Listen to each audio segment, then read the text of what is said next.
Negara-negara NATO dilaporkan sedang memasuki fase krusial dengan rentang sekitar 1 hingga 5 tahun untuk memperkuat kesiapan menghadapi potensi konflik. Kekhawatiran ini muncul karena ambisi ekspansionis Rusia dinilai dapat menjadi ancaman serius bagi kawasan Eropa.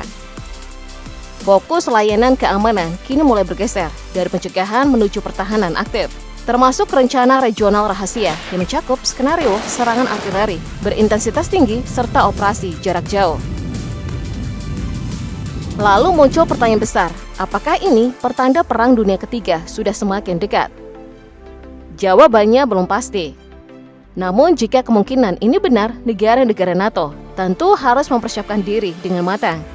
Pasalnya Rusia disebut sudah lama mengantisipasi skenario terburuk, termasuk kemungkinan konfrontasi dengan NATO dalam konflik global. Karena itu, berikut beberapa sistem persenjataan Rusia berpotensi dihadapi NATO apabila konflik benar-benar terjadi.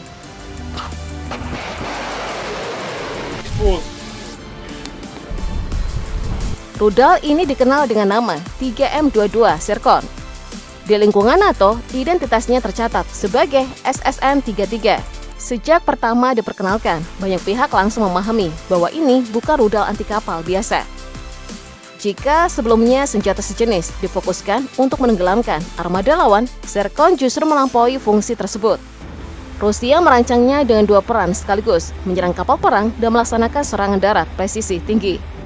Hal yang paling menyita perhatian tentu kecepatannya. Zircon disebut mampu melaju hingga Mach 9, kira-kira 11.000 km per jam. Pada laju seperti ini, waktu respon pihak yang diserang menjadi sangat terbatas, bahkan hampir tidak tersedia. Selain sangat cepat, lintasan terbangnya juga tidak mudah diprediksi. Rudal ini dapat bermanuver tajam selama fase penerbangan, sehingga sulit dilacak secara konsisten. Kondisi tersebut membuat sistem pertahanan udara laut Amerika Serikat, Aegis, menghadapi tantangan serius. Bahkan dukungan rudal pencegat seperti SM-2 dan SM-6 dinilai tetap terlalu lambat menghadapi ancaman secepat Zircon. Untuk jarak tembak, berbagai laporan memperkirakan cakupannya berada di kisaran 400 hingga lebih dari 1.000 km. Bagian paling mengkhawatirkan adalah kemungkinan membawa hulu ledak nuklir 300-400 kg. Daya hancur sebesar itu dinilai cukup untuk melumpuhkan pusat kota metropolitan dalam satu serangan. Karena alasan inilah sebagian analis militer menjulukinya sebagai senjata kiamat Rusia. Sejak 2024, Zircon dilaporkan telah dipakai secara operasional dalam konflik Rusia-Ukraina dengan hulu ledak konvensional. Hingga kini belum ada konfirmasi bahwa sistem pertahanan udara barat berhasil mencegatnya. Dampaknya cukup besar, terutama terhadap infrastruktur energi di kota seperti Kiev dan Sumy. Rudal hipersonik ini juga ditampilkan dalam latihan militer Zapad 2025. Sampai awal 2026, penggunaannya disebut masih berlangsung secara terbatas. Selain menghantam target, keberadaannya juga menjadi tekanan psikologis, khususnya di wilayah dengan pertahanan udara paling ketat. Dan ketika Zircon saja sudah cukup membuat NATO waspada, Rusia ternyata belum berhenti. Setelahnya, perhatian mulai tertuju pada satu nama lain yang lebih familiar, Iskander 1000. Iskander 1000 merupakan varian terbaru dari lini Iskander M, sekaligus salah satu yang paling membuat NATO khawatir saat ini. Jika Iskander M memiliki jangkauan sekitar 500 km, versi 1000 memperluasnya menjadi sekitar 1.000 hingga 1.300 km. Soal kecepatannya, nilainya mencapai Mach 9. Namun faktor paling berbahaya bukan sekedar lajunya, melainkan betapa singkat waktu peringatan sebelum dampak terjadi. Serangan Rusia memakai KH-47M2 Kinzhal biasanya masih memberi jeda respon sekitar 15-20 menit. Berbeda dengan Iskander 100 yang hanya menyisakan 2 hingga 7 menit. Kondisi ini membuat sistem pertahanan udara NATO sangat sulit bereaksi efektif. Rudal ini membawa hulu ledak sekitar 300 hingga 350 kg dengan akurasi sangat tinggi. Deviasi hanya 5-7 meter berkat kombinasi navigasi GLONASS dan sistem inersia. Diperkenalkan pertama kali pada 2024, Iskander 1000 dilaporkan mulai digunakan dalam konflik Ukraina pada Desember 2025. Produksinya bahkan dinaikkan hingga sekitar 50 unit setiap bulan. Bila ditempatkan di Kaliningrad atau Smolensk, jangkauannya dapat mencakup hampir setengah kawasan Eropa. Saat NATO masih menilai ancaman tersebut, Rusia disebut menyiapkan kartu berikutnya. Burevestnik. Inilah sistem senjata yang membuat konsep pertahanan modern terasa ketinggalan. Burevestnik bukan rudal jelajah biasa, melainkan rudal bertenaga nuklir sekaligus membawa hulu ledak nuklir. Pergerakannya berupa reaktor nuklir mini yang diklaim 1000 kali lebih kecil dibanding reaktor kapal selam Rusia. Implikasinya jelas, jangkauan terbangnya nyaris tanpa batas. Menurut klaim Rusia, Burevestnik mampu bertahan di udara berjam-jam, bahkan berhari-hari, tanpa memerlukan lokasi peluncuran dekat sasaran.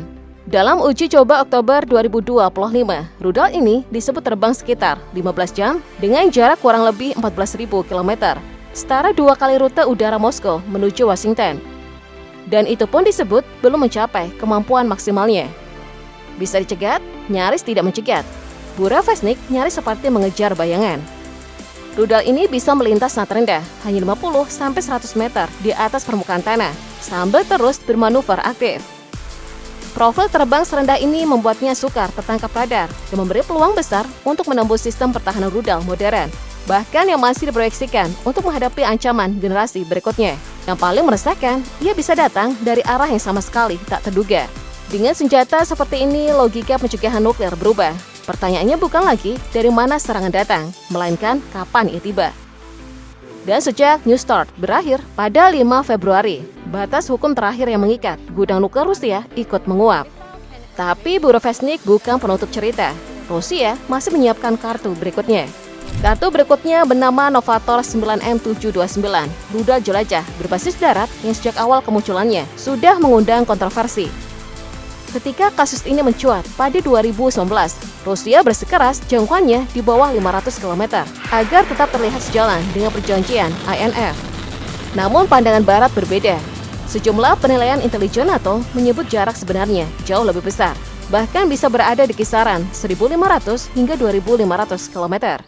Kalau estimasi itu tepat, maka hampir seluruh Eropa masuk dalam radius ancaman, bahkan tanpa perlu Rusia keluar dari wilayahnya sendiri. 9M729 disebut mampu membawa hulu ledak konvensional maupun nuklir dengan payload yang diperkirakan sekitar 450 kg. Sejak akhir Agustus 2025, Rusia dilaporkan telah menambahkan setidaknya 23 rudal 9M729. Sasaran utamanya adalah infrastruktur vital Ukraina, terutama fasilitas energi yang memicu pemadaman listrik massal di tengah musim dingin. INF runtuh, dan Eropa sekali lagi kembali dipaksa hidup di bawah bayang-bayang era rudal. Dan sekarang masuk satu nama lain, Oreshnik. Ini adalah rudal balistik hipersonik jarak menengah terbaru Rusia dengan kemampuan MIRV. Artinya, dalam satu peluncuran, ia bisa membawa beberapa hulu ledak, baik nuklir maupun konvensional. Dengan kecepatan hingga Mach 10, Oreshnik mampu menghantam target dalam hitungan menit. Masalahnya, sistem pertahanan Barat tidak dibangun untuk skenario seperti ini. Rudal ini melaju terlalu cepat, dan karena itu, pada praktiknya sangat sulit untuk dicegat. Uji coba di Dnipro dan Kiev pada 2024, lalu diuji lagi pada 2026. Pada dasarnya, menjadikan medan perang sebagai laboratorium hidup, bukan sekedar pamer spesifikasi, tapi pembuktian nyata bahwa efektivitasnya melampaui klaim di atas kertas. Garis strateginya terang, deeskalasi lewat eskalasi. Ketika Oreshnik ditempatkan dalam status siap tempur, Rusia menanam bayangan kiamat instan di atas ibu kota Eropa.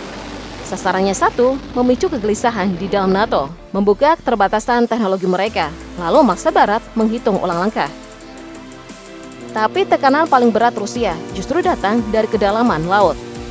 Senjata terakhir Rusia tidak turun dari langit, melainkan muncul dari bawah laut.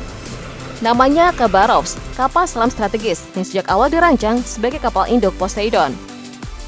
Dan Poseidon bukan torpedo biasa, panjangnya hampir 20 meter, diameternya sekitar 2 meter, digerakkan reaktor nuklir, yang berarti jaraknya bisa nyaris tak terbatas. Ia diklaim melaju lebih dari 100 knot pada kedalaman sampai 1000 meter. Di kedalaman seperti itu, sistem pertahanan NATO bukan cuma sulit mencegat, mendeteksinya saja nyaris mustahil. Memang belum dipakai di Ukraina, tetapi konflik ini menjadi ruang uji pengembangan, terutama untuk navigasi otonom dan koordinasi peluncuran dari kapal selam seperti Belgorod dan Khabarovsk.